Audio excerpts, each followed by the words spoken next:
For 18 months, I got a specific death threat on one of my son's Instagram pages in public, a public comment.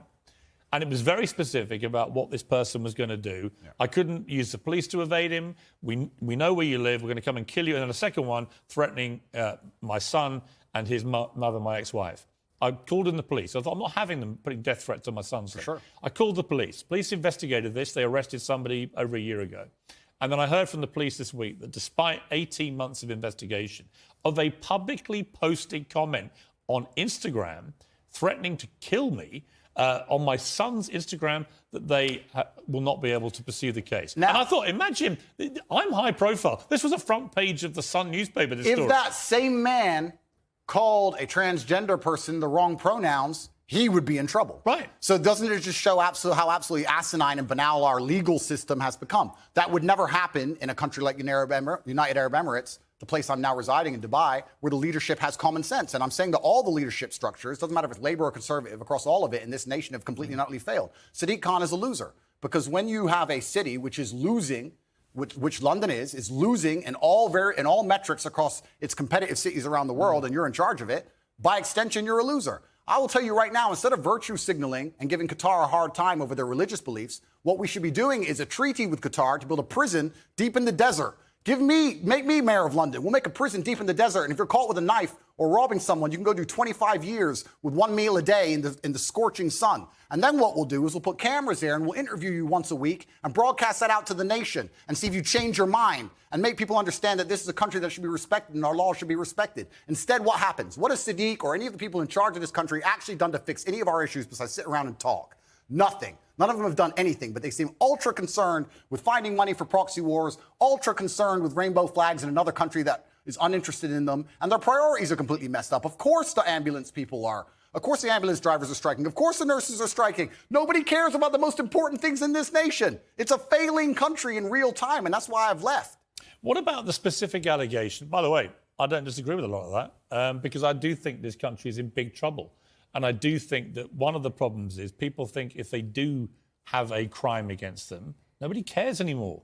I know nobody cares. I have specific examples and people who I know personally. Absolutely and utterly nobody cares. I was in Harrods yesterday and someone tried to rob someone's watch in the middle of the store. I walk around with I have a security team of 6 full-grown men, plus me and my brother, 8 military-age males, all over 110 kilos, big men, just so I can walk around this city. It's absolutely unacceptable.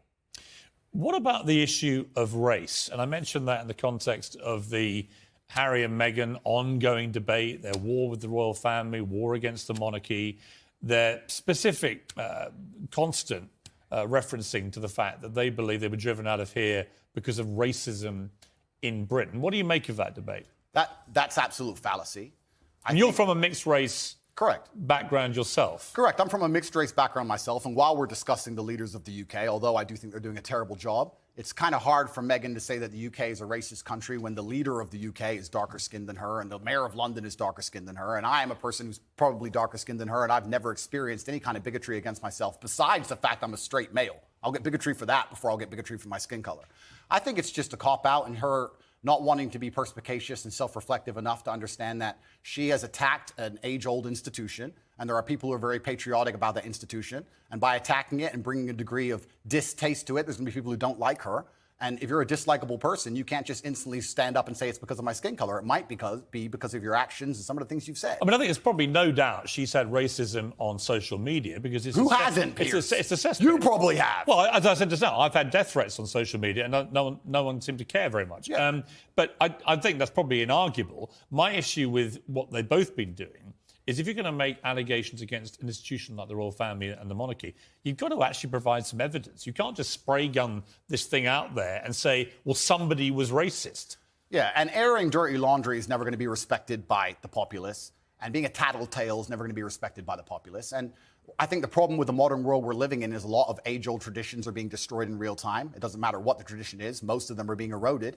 And something like the British royal family, which has been around for a very long time, is an age-old tradition. One of the things holding the UK together, one of the last things we have, to sit and detriment it and to sit and insult it and to give away secrets from inside of it and try and paint a negative image of it is going to upset a lot of people, and you have to be prepared for that backlash. You can't say I've done things that upset people, but it's nothing to do with what I've done. It's purely because of my skin color. Also, it's kind of ironic that she's doing that because she's not particularly dark-skinned. It's kind of funny to watch her sit and say, race. I think the truth is, I don't know what. Look, you can say that. I can't. Soy el fuego que arde